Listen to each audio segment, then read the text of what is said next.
तो आखिर कब रुकेगा रफ्तार का कहर और कब सुधरेंगे हमारे ज़िले और देश और राज्य के हालात। यानी कि जो हमारे यहाँ सड़कों का दुर्घटना का जो क्रम है, जो सिलसिला है, वो थमने का नाम नहीं ले रहा है।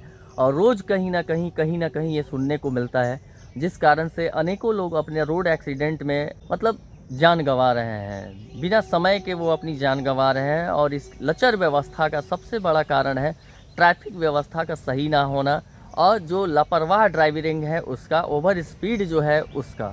तो यहाँ पे आज मेरे शुरुआत का है 67वां दिन। जैसा कि आप सब लोग के साथ मैं काफ़ी दिनों से जुड़ा हुआ हूँ, लेकिन पिछले 1 महीनों से मैं थोड़ा सा वीडियो नहीं बना पा रहा था कुछ कारणवश, और आज से मैंने फिर एक नई शुरुआत की है।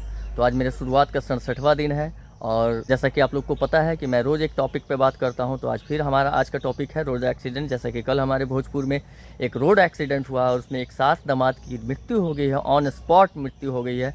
और वो ट्रक ड्राइवर ट्रक से धक्के मारने के बाद, यानी कि जब ट्रक से उनकी टक्कर हुई उसके बाद वो उन्हें घसीटता हुआ काफ़ी दूर लेके चला गया, और जिस कारण से उन्हें दोनों की ऑन स्पॉट मृत्यु हो जाती है।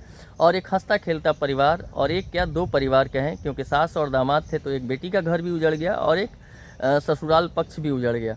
तो आखिर ऐसी लापरवाह ड्राइविंग, ओवर स्पीड ड्राइविंग क्यों हो रही है, जबकि वो सड़क काफ़ी चौड़ी है, जो कि हमारा सकड्डी और संदेश जो स्टेट हाईवे है उस पर काफ़ी गाड़ियों का आना जाना होता है। और ख़ास करके बालू लाइन की जो गाड़ियां हैं, जो ट्रकें हैं, वो उस पर चलती हैं। तो अभी जैसा कि बालू का सिस्टम भी बंद हो चुका है, उसके बावजूद वहाँ गाड़ियाँ चल रही हैं।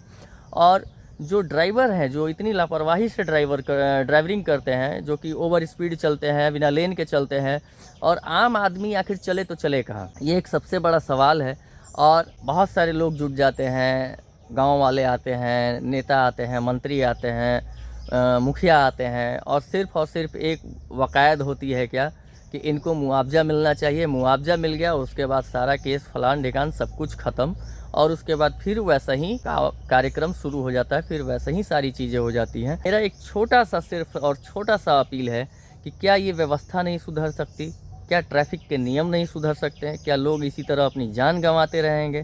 तो ये सबसे बड़ा अहम सवाल है हमारे भोजपुर यातायात के लिए, हमारे बिहार यातायात के लिए और हमारे भारत यातायात के लिए, कि इस तरह की घटनाओं को लगाम लगाने के लिए जो भी हमारे ड्राइवर भाई हैं, जो बड़े गाड़ी को चलाते हैं, वो ओवर स्पीड ना चले, वो लापरवाह ड्राइविंग ना करे। और आप ही की तरह जो सड़क पे एक बाइक पे चल रहा है, एक ऑटो में चल रहा है, एक ठेले पे जा रहा है, एक पैदल जाता हुआ व्यक्ति, उसकी भी जान आप ही की तरह कीमती है, उसके परिवार के लिए कीमती है। तो इस बात का बिल्कुल ख्याल रखें और गलती होने से बचें।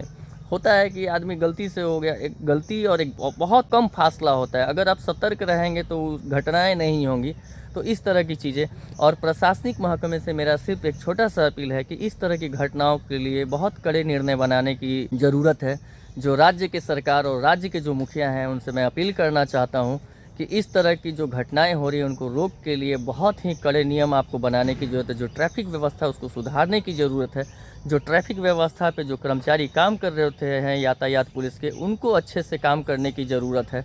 बहुत सारे ट्रकों पे नंबर प्लेट हाइड कर दिया जाता है, बिना मतलब बिना नियम के वो लोग चलते हैं। बहुत सारी ऐसी गाड़ियाँ हैं जो बिना नियम के चलते हैं, उन पर कार्रवाई होने की ज़रूरत है, ताकि आम लोगों की जो ज़िंदगी है वो इस तरह से सड़कों पे बिखरे ना, और किसी का परिवार इस तरह से ना टूटे।